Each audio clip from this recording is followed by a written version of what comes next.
ये मुल्क की तारीख में गालबन पहली बार हुआ। 14 दरखास्तें, 70 मिनट और फैसला सुना दिया, महफूज भी नहीं हुआ। जहाँ पर इस वक्त मैं मौजूद हूँ, आप देख सकते हैं कि इलेक्शन कमीशन ऑफ पाकिस्तान की पार्किंग है और ये रेड जोन के अंदर वाक़ है। और यहाँ पर किसी सियासी जमात के कारकुन को जलसा या एहतजाज करने की इजाज़त नहीं है।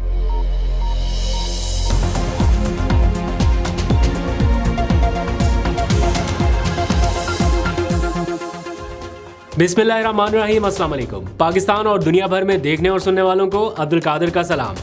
आज रेड जोन में और रेड जोन के बाहर काफ़ी इंटरेस्टिंग सूरत हाल रही। एक तो रेड जोन में इलेक्शन कमीशन के दफ्तर के बाहर एहतजाज, बहुत ही दिलचस्प एहतजाज हुआ, उसकी डिटेल कुछ ही देर में आपके सामने रखता हूँ। प्लस पीटीआई का सोनामी प्लस जो नौशहरा से हिट किया, आज पता नहीं परवेज़ खटक साहब की क्या सूरत हाल होगी, थोड़ी देर में वो भी डिस्कस करते हैं। लेकिन इसी तरह के कन्वेंशन मैंने पहले भी कहा था, 2-3 और हो गए तो बल्ला ख़तरे में होगा, पीटीआई का निशान ख़तरे में होगा। और अब ऐसा लग रहा है कि आखिरी 3 दिन ही रह गए हैं बल्ले के पास, और उसके बाद फैसला क्या आना है वो दीवार के ऊपर लिखा हुआ है। उसके लिए जो ग्राउंड आहिस्ता आहिस्ता सेट किए जाते हैं वो सेट कर दिए गए हैं। और मुल्क की तारीख में पहली बार 14 दरखास्तें सिर्फ 70 मिनट्स में सुन के फैसला महफूज भी नहीं, मौके पर सुना दिया गया। और बज़ाहिर ऐसा लग रहा है कि अकबर एस बाबर की जो दरख्वास्त थी पीटीआई के इंट्रा पार्टी इंतखाबात को कलअदम करार देने की, वो मुस्तरद कर दी गई। और ऐसा लगा कि शायद को पीटीआई के हक में फ़ैसला आने लगा, लेकिन नहीं, ऐसा नहीं है। मुस्तरद ज़रूर की गई है, लेकिन साथ में ये भी कह दिया गया कि हमने मौका एक दिया था, अब हम फैसला सुनाएंगे और आखिरी 3 दिन का वक्त बाकी है। इन 3 दिनों में पीटीआई को क्या करना होगा, क्या ऑप्शंस बाकी हैं और किस हद तक खतरा बढ़ चुका है, सारी डिटेल से बात करेंगे। लेकिन पहले थोड़ी सी अच्छी बात कर लेते हैं, थोड़ा मूड बेहतर रखते हैं स्टार्ट में, ताकि ये खतरे वाली बातें जो है थोड़ी एंड पे रहें। तो अच्छी बात यह है कि आज अवामी सो मोटो नोटिस उसका दिन था, और आज ये कन्वेंशंस का सिलसिला घूमता घूमता नौशहरा तक पहुंच गया। और नौशहरा से आने वाले जो विजुअल्स हैं, मैं हर बार कहता हूं हर कन्वेंशन में कि कमाल कर दिया, ज़बरदस्त कर दिया, लेकिन मुकाबला लगा हुआ है भाई। अब इस बार नौशहरा से जो विजुअल्स आए हैं वो बहुत ही ज़बरदस्त, अमेजिंग क्राउड के साथ, और लोगों ने पूरा हिसाब किताब जो है वो बराबर किया है और बताया है कि जलसे में और कन्वेंशन में क्या फ़र्क है। ये बेसिकली ये कन्वेंशन था, लेकिन परवेज़ खटक के हालिया कोई होने वाले 5-6 जलसों से बड़ा कन्वेंशन था। और इसमें जो लोगों की तादाद थी और जिस तरह से पब्लिक निकली है, वो जो एक, इसको मैं सुनामी प्लस इसलिए कह रहा हूँ कि ये छोटा सा कन्वेंशन की एक कॉल थी, बट लोग जैसे निकल रहे हैं ऐसा लग रहा है कोई बहुत बड़ा massive super duper power pack किस्म का कोई जलसा हो रहा है, उसमें शिरकत के लिए जा रहा है। और जो विजुअल्स आए हैं, डेफिनेटली उन्होंने इमरान खान के और पीटीआई के जो सियासी मुखालफिन हैं उनको यकीनन परेशानी से दो चार किया होगा। और एक बार फिर ज़ोर शोर से ये नारा आपको सुनने को मिलेगा कि खैबर पख्तूनख्वा के हालात ठीक नहीं है, अभी वहाँ पर इलेक्शन के लिए सूरत हाल जो है वो मौजू नहीं है। परवेज़ खटक साहब फिर मुतालबा करेंगे कि हमें थोड़ा सा और वक्त दिया जाए, बिकॉज पीटीआई वाले वक्त देने के लिए तैयार नहीं है। थोड़ा सा ब्रेक के ऊपर पीटीआई वाले पाँव रखें, ये बल्ले का निशान तो क्लियर होने दे, फिर जितने बड़े मर्जी कन्वेंशन कर लें। एक तरफ बल्ले का निशान खतरे में और साथ साथ आप पैरेलल इतने बड़े बड़े कन्वेंशन कर रहे हैं, तो क्या लगता है आपको कि इलेक्शन कमीशन इतनी आसानी से आपको बल्ले का निशान दे देगा कि ये ले जनाब इस पर इलेक्शन लड़े? हालत तो देखे सियासी मुखालफिन की क्या हुई पड़ी है, ऊपर से इतने बड़े बड़े कन्वेंशन ऐसे कौन करता है? एनीवेज, ये सिलसिला तो रुकने वाला नहीं है। अभी तो वो कह रहे हैं कि हम पंजाब में भी आ रहे हैं, तो देखते हैं पंजाब में उनको कैसा वेलकम मिलता है और कैसे। पंजाब के रहने वाले ज़रा कमेंट करके बताएं, तैयार हैं आप? मैंने एक दिन पूछा था कि कहाँ पर होना चाहिए पहला कन्वेंशन, तो 2 चॉइसेस थी लोगों की सबसे ज़्यादा।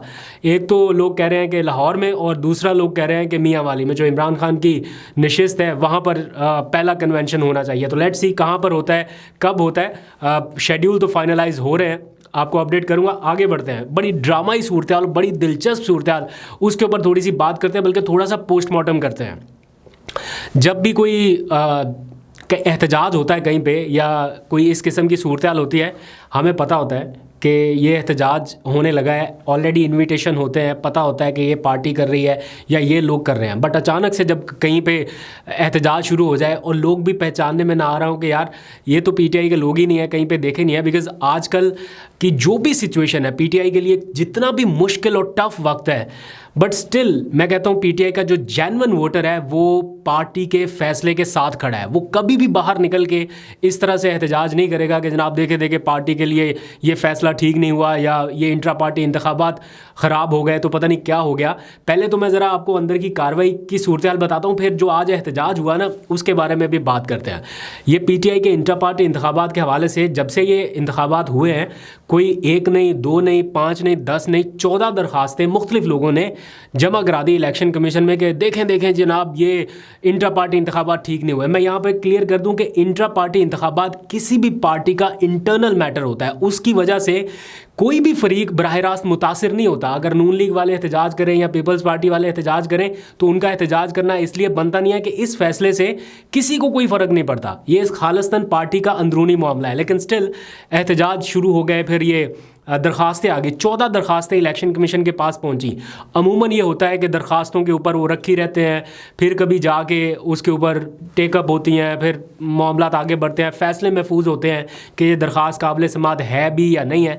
लेकिन यहाँ पर क्या हुआ कि मुल्की तारीख़ में पहली मरतबा 14 दरखास्तें 70 मिनट के अंदर अंदर उनकी सुनवाई मुकम्मल भी हो गई, फ़ैसला भी महफूज नहीं हुआ, डायरेक्ट फ़ैसला सुना दिया गया और पीटीआई को नोटिस आज जारी कर दिए गए कि जनाब आपके इंटर पार्टी इंतखाबात के हवाले से ये दरखास्तें आई हैं और तमाम दरखास्तें मुतफ़िक़ा तौर पर काबिल समात करार दे के उनके ऊपर सुनवाई भी होगी, नोटिस भी जारी हो गए। अच्छा, इसके ऊपर दिलचस्प बात यह है कि जिस वक्त ये सारी कार्रवाई हो रही थी इंट्रा पार्टी इंतखाबात के ख़िलाफ़ दरखास्तों की समात इलेक्शन कमीशन में हो रही थी, एन उसी लम्हात में क्या हुआ कि बाहर एहतजाज शुरू हो गया और पता ये चला कि पीटीआई वाले एहतजाज कर रहे हैं। मतलब कोई इन्विटेशन नहीं है, हमें कोई पता नहीं है कि पीटीआई वाले कहीं पे एहतजाज करने आ रहे हैं, वरना ऐसा हो नहीं सकता कि पीटीआई कहीं पे एहतजाज करे पूरे पाकिस्तान में और किसी को पता ना हो या एटलीस्ट रिपोर्टर्स को पता ना हो। तो वहाँ पर एहतजाज शुरू हो गए।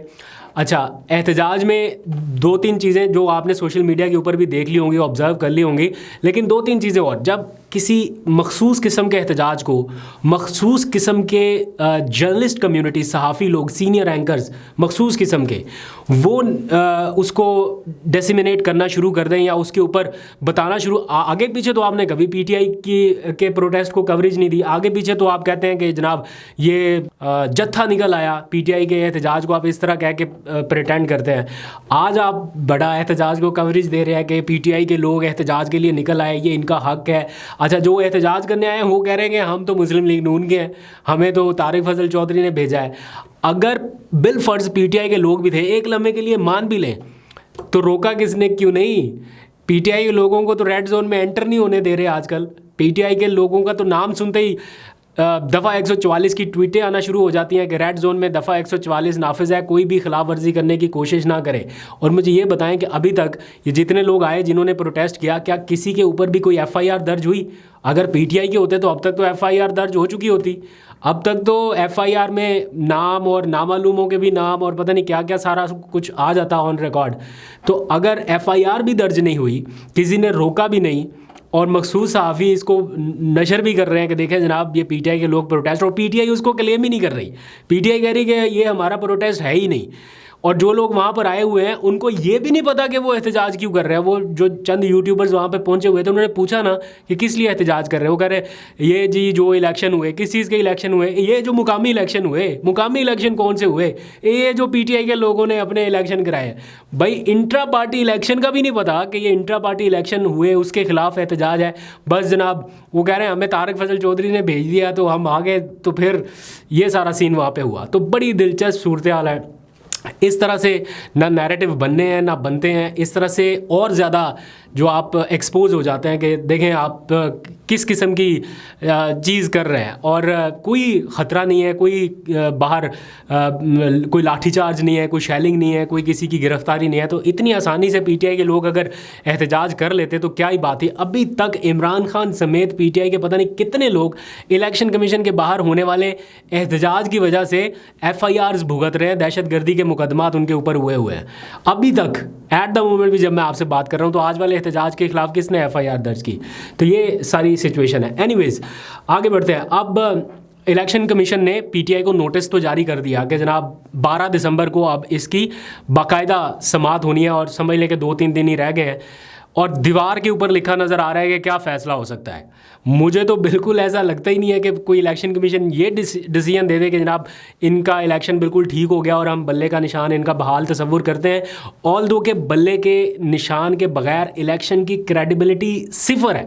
मतलब अगर आप पीटीआई को ही बाहर कर देंगे इस पूरे इलेक्शन प्रोसेस से, तो जो इंटरनेशनल मॉनिटरिंग इदारे हैं या जो इंटरनेशनल तंजीमें इसको देख रही हैं या इंटरनेशनल ऑब्जर्वर देख रहे हैं या पाकिस्तान में अपने लोग देख रहे हैं, क्या क्रेडिबिलिटी रह जाएगी। तो साफ पता चल रहा है कि घबराहट का आलम क्या है, मुकाबले का आलम क्या है, कि एक जमात से सिर्फ मुकाबला नहीं कर पा रहे, इसलिए उसको इलेक्शन से हर हाल में बाहर करना मकसूद दिखाई दे रहा है। इस वक्त तक ग्राउंड पे सिचुएशन ये लग रही है। आज मैं देख रहा था इलेक्शन कमीशन को कवर करने वाले सीनियर रिपोर्टर हैं फ़हीम अख्तर साहब, वो इलेक्शन कमीशन की पार्किंग में खड़े होकर बता रहे थे कि ये जो पार्किंग एरिया है यहाँ पे आम तौर पे किसी सियासी जमात के वर्कर्स को आने की इजाज़त नहीं है, और यहाँ पे आज गाड़ियाँ भी पार्क की गई हैं और उन्हें भी नहीं पता कि ये कौन सी पार्टी के लोग हैं, कौन सी सियासी पार्टी से वाबस्ता लोग हैं जो आज एहतजाज करने आए हैं, जिन्हें कोई रोक नहीं रहा, जिनको इलेक्शन कमीशन की पार्किंग तक एक्सेस दे दी गई है। जब पीटीआई एहतजाज करती थी तो इलेक्शन कमीशन के सामने बिल्कुल एफसी के एहलकार यूँ खड़े होते थे, आगे पीछे दाएँ बाएँ पुलिस ही पुलिस होती थी, और जो पीटीआई के अपने लीडरान होते थे वो भी फलांग फलांग के उन जगहों को जा पाते थे, अंदर तक उनको इजाज़त नहीं मिलती थी, अंदर से कोई बुलाता था फिर जाते थे। तो ये खैर इस वक्त सिचुएशन है। अब पीटीआई के पास ऑप्शंस क्या हैं या सिचुएशन क्या है? बज़ाहिर ऐसा लग रहा है कि 3 दिन के बाद जो हेयरिंग होनी है उसमें या उससे अगली हेयरिंग में बल्ला फारिग हो जाना है। 20 दिसंबर तक का वक्त है, बज़ाहिर ऐसा लग रहा है। अगर कोई अनहोनी हो जाए तो कह नहीं सकते, लेकिन सिचुएशन उस तरफ जाती दिखाई दे रही है। अब पीटीआई के पास जो ऑप्शन था वो उन्होंने एक्सरसाइज कर लिया कि वो लाहौर हाई कोर्ट चले गए। उन्होंने कहा कि जनाब हमारा ऑलरेडी जो इलेक्शन हुआ था 10 जून 2022 का, हमें उसी पोजीशन पर बहाल कर दिया जाए। लेकिन इसमें एक टेक्निकल फ्लॉ ये है कि अदालत ये कह सकती है कि जनाब आपने तो इलेक्शन कमीशन के हुक्म पर अमल दरामद अब कर लिया है, अब हम आपको कैसे वापस 10 जून 2022 के स्टेटस पे बहाल करें, आपने तो अमल दरामद ही कर लिया। दूसरी गलती जहां तक ऐसा लगता है जो अंडर डिस्कशन है वो ये कि अगर अकबर एस बाबर या XYZ या कोई भी आया था आपके दफ्तर में और आपसे उन्होंने कागजात नामजदगी मांगे थे तो आपको दे देने चाहिए थे। आप कहते कि ये रहे आपके कागजात नामजदगी, आप जमा कराएँ, इलेक्शन लड़ना है लड़ें। बाद में आपका चीफ इलेक्शन कमिश्नर आपका अपना पार्टी का था ना, वो एतराज़ आयद कर देता कि जनाब आप तो पार्टी के मेंबर ही नहीं हैं, आप इलेक्शन लड़ ही नहीं सकते, लेकिन कागजात नामजदगी उनको आप दे देते या कुछ चीज़ें ऐसी कर लेते जिसकी वजह से कोई उंगली ना उठाता। अब जो है वो पता है कि सिचुएशन हर हाल में अगेंस्ट जानी है, हर हाल में डिसीजन आपके अगेंस्ट जाना है। तो देखते हैं, अब इसमें सिर्फ एक ही चीज़ पीटीआई को सेव कर सकती है, वो है लाहौर हाई कोर्ट, जहाँ पर ये मामला चला गया है। और आज इसके ऊपर बाय द वे समाअत हुई भी है। 2 मामला थे जिनके ऊपर आज लाहौर हाई कोर्ट में समाअत होना था। एक इमरान खान की नाअहली ख़त्म कराने के लिए पीटीआई ने रजू किया था, मैंने कल के व्लॉग में भी बताया था, और दूसरा इंट्रा पार्टी इंतखाबात के हवाले से जो इलेक्शन कमीशन ने फैसला दे के ज़ोर ज़बरदस्ती से एक तरह से इलेक्शंस करवाए हैं, उसको भी चैलेंज किया गया था पीटीआई की तरफ से। तो आज दोनों इशूज़ के ऊपर समाअत हुई है चैम्बर में, लेकिन अनफॉर्चुनेटली समाअत कंक्लूड नहीं हो सकी या बहुत ज़्यादा इसमें पेशरफ्त इसलिए नहीं हो सकी कि जो एक रुकनी बेंच है उन्होंने माजरत कर ली कि जनाब ये इस किस्म का मामला है कि जिसके ऊपर मैं अकेला फ़ैसला नहीं दे सकता। तो उन्होंने मामला वापस चीफ जस्टिस को भिजवा दिया है कि 5 रुकनी लार्जर बेंच बना के इसके ऊपर डिसीजन किया जाए। तो अच्छी बात है, 5 रुकनी लार्जर बेंच बना दे, बेशक सारे के सारे जजेस बिठा दें इसके ऊपर, तो फ़ैसला मुतफ़िक़ा तौर पे हो जाए तो उसको सुनने में ज़रा आसानी रहेगी। अगर एक जज कोई फ़ैसला दे भी देंगे तो मुखालिफ पार्टी वापस चली जाएगी, इंट्रा कोर्ट अपील दायर कर देगी, तो 2 जजेस से कोई ना कोई डिसीजन ले लेंगे। तो इसलिए 5 रुकनी लार्जर बेंच अगर कोई फ़ैसला दे जो कि अगर मेरिट के ऊपर जाया जाए, बिल्कुल मेरिट के ऊपर 100%, तो मुझे नहीं लगता कि पीटीआई के ख़िलाफ़ फ़ैसला आएगा। इसलिए पीटीआई को ये भी मंजूर है कि लार्जर बेंच बन जाए, वो इन दोनों केसेस को सुन ले, इमरान खान की नाअहली के मामले को भी और इंट्रा पार्टी इंतखाबात के मामले को भी, और जो अदालत डिसीजन दे उसके अकॉर्डिंग चले। अब 20 दिसंबर से पहले इलेक्शन कमीशन ने शेड्यूल जारी करना है इंतखाबात का, उससे पहले उन्होंने बल्ले के निशान के हवाले से हर सूरत फ़ैसला करना ही करना है। तो 12 दिसंबर को उन्होंने समाअत रखी है, देखते हैं इसके ऊपर क्या होता है। बहुत इंटरेस्टिंग सूरत हाल है और ऐसा लग रहा है कि पीटीआई के लिए शायद कुछ अच्छी खबर आने वाले 3 दिनों के बाद ना सुनने को मिले।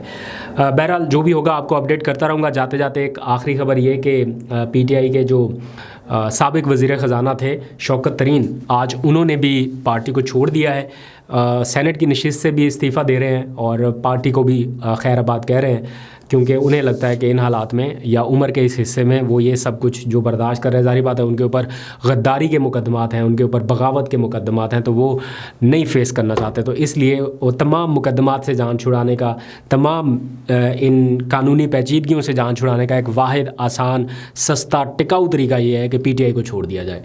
तो इसीलिए उन्होंने भी मौके की मुनासबत से पीटीआई को छोड़ा है और अब गालबन उनके सारे मुकदमात जो हैं वो ख़त्म हो जाएंगे।